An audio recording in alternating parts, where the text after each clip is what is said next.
चांद की धरती से, चांद की सतह पर क्या क्या है। हमारे साथ ज्यादा जानकारी के साथ प्रणय उपाध्याय इस वक्त जुड़े हुए हैं।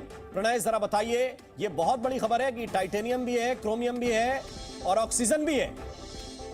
बिल्कुल, बहुत महत्वपूर्ण ये खोज कही जा सकती है और खासतौर पर जिस तरीके से वैज्ञानिक अन्वेषण किया जा रहा था, जिस तरीके से वैज्ञानिक आकलन किया जा रहा था, अब उन आकलनों के ऊपर एक तरीके से कहा जाए कि पुष्टि की मुहर लग गई है।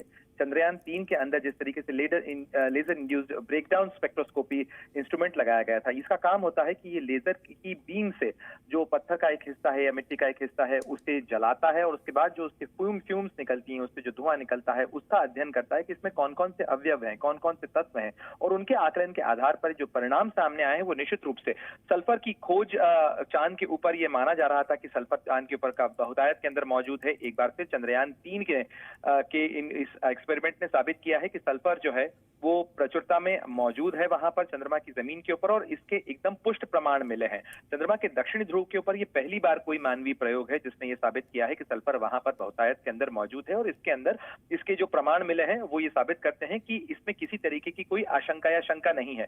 इसके अलावा वहां पर एल्युमिनियम मिला है, वहां पर कैल्शियम मिला है, आयरन मिला है यानी लोहा मिला है, इसके अलावा क्रोमियम है, टाइटेनियम है, मैंगनीज है, और इसके अलावा सिलिका, और इसके अलावा ऑक्सीजन भी वहां पाया गया है। हाइड्रोजन की खोज जारी है, और हाइड्रोक्सिल का तत्व आप अच्छी तरीके से जानते हैं कि चंद्रयान 1 ने ये खोजा था कि हाइड्रोजन के जो पानी है जो कि हाइड्रोजन और ऑक्सीजन से मिलकर बनता है, उसकी हाइड्रोक्सिल तत्व वहां पर मौजूद है।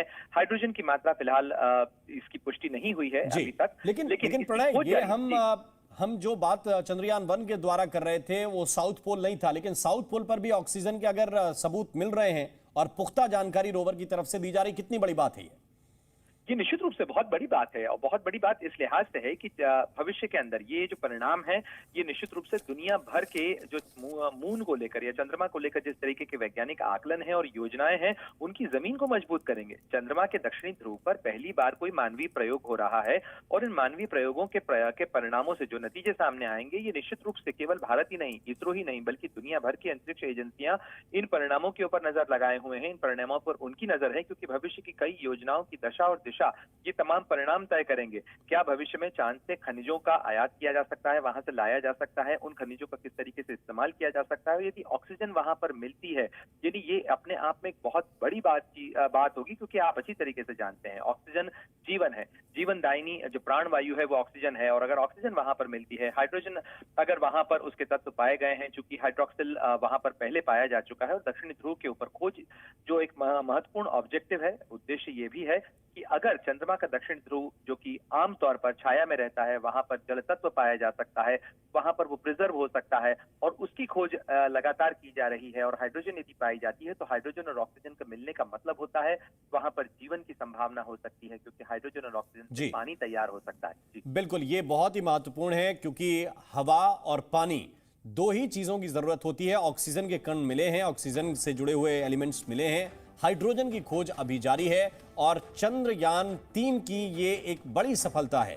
चंद्रयान 3 का रोवर लगातार जानकारियां भेज रहा है। अगले कई दिन तक ये जानकारियां इसी तरह से डिटेल जानकारी आती रहेगी। इससे पहले तापमान से जुड़ा हुआ एक ग्राफ भी इसरो की तरफ से शेयर किया गया था, जिसमें चांद की सतह के तापमान के बारे में एक स्टडी की गई थी और वो जानकारी भी जारी की गई थी। इसके अलावा भी कई और तस्वीरें वैज्ञानिकों के पास हैं जिनका अभी अध्ययन चल रहा है, तो धीरे धीरे साफ होगा कि हाइड्रोजन की मौजूदगी भी क्या चांद की सतह पर मिल, जिसमें लैंडर चांद पर उतरता दिखाई दे रहा है।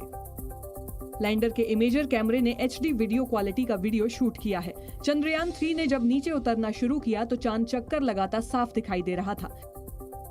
चांद की सतह पर छोटे बड़े गड्ढे और खाइयां भी दिखाई दे रही हैं। कुछ ही मिनट के बाद चंद्रयान 3 चांद की सतह के बेहद करीब पहुंच जाता है और चांद की सतह और उसमें मौजूद क्रेटर साफ दिखाई देने लगते हैं। और कुछ ही सेकंड बाद वो पल आता है जब चंद्रयान 3 चांद पर लैंड कर जाता है। लैंडर जब चांद की सतह पर लैंड कर जाता है तब कुछ घंटों के बाद रोवर उसमें से बाहर चांद की सतह पर रैंप के जरिए उतरता है। कुछ देर पहले चांद पर मौजूद प्रज्ञान रोवर ने धरतीवासियों को मैसेज भेजा है।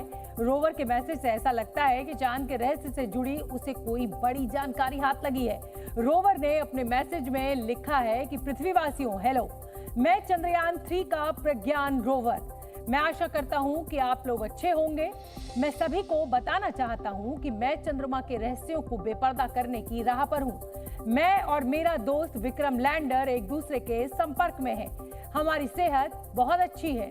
The best is coming soon, यानी बेहतरीन खबर जल्द आ रही है। तो ये रोवर की तरफ से मैसेज सामने आया। लैंडर से नीचे उतरने के बाद प्रज्ञान रोवर चांद की सतह पर चल रहा है, लेकिन उसे कई मुश्किलों का सामना करना पड़ रहा है। 6 दिनों में प्रज्ञान रोवर अभी तक सिर्फ 12 मीटर ही चल पाया है।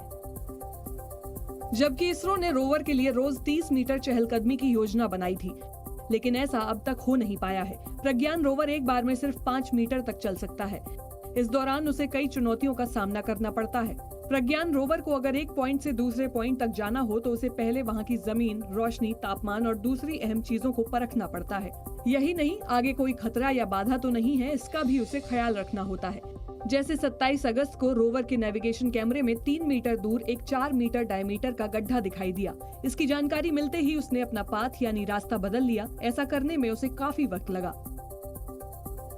क्योंकि प्रज्ञान रोवर को आगे बढ़ने या रुकने के सभी निर्देश इसरो के कमांड सेंटर से ही जाते हैं। बेंगलुरु में कमांड सेंटर से ही चांद के हालात को भी परखा जाता है और फिर वो निर्देश प्रज्ञान रोवर को भेजे जाते हैं। प्रज्ञान रोवर का संदेश कमांड सेंटर तक पहुंचने और कमांड सेंटर का संदेश रोवर तक पहुंचने में काफी वक्त लगता है। कम्युनिकेशन की मुश्किलों की वजह से ही अगर रोवर को 1 इंच भी आगे बढ़ना हो तो उसमें 5 घंटे का भी वक्त लग सकता है। इसके अलावा प्रज्ञान रोवर का साइज भी काफी बड़ा नहीं है। रोवर से डेटा भेजने की रफ्तार भी सीमित है, क्योंकि प्रज्ञान रोवर सीधा बेंगलुरु के कमांड सेंटर से बात नहीं कर सकता है। वो सिर्फ चांद की सतह पर खड़े विक्रम लैंडर से ही बात कर सकता है, यानी संपर्क कर सकता है। इमेज लेके पहले पृथ्वी पे उसको भेजा जाता है, प्रोसेस किया जाता है और उसके बाद हम यहाँ से कमांड देते हैं। कहने का मतलब ये हुआ कि रोवर अपना डेटा पहले लैंडर को भेजता है, फिर लैंडर उस सूचना को इसरो के कंट्रोल रूम को भेजता है, या यूं कहें कि इसरो का कंट्रोल रूम लैंडर में आए डेटा को डाउनलोड करता है। कंट्रोल रूम में मौजूद इसरो के वैज्ञानिक उस डेटा का विश्लेषण करते हैं और उसके बाद अगले कदम का फैसला लैंडर को भेजते हैं। इस पूरी प्रक्रिया में काफी वक्त लगता है। इसरो के वैज्ञानिकों की कोशिश है कि बचे हुए दिनों में रोवर 300 से 400 मीटर की दूरी तय कर सके।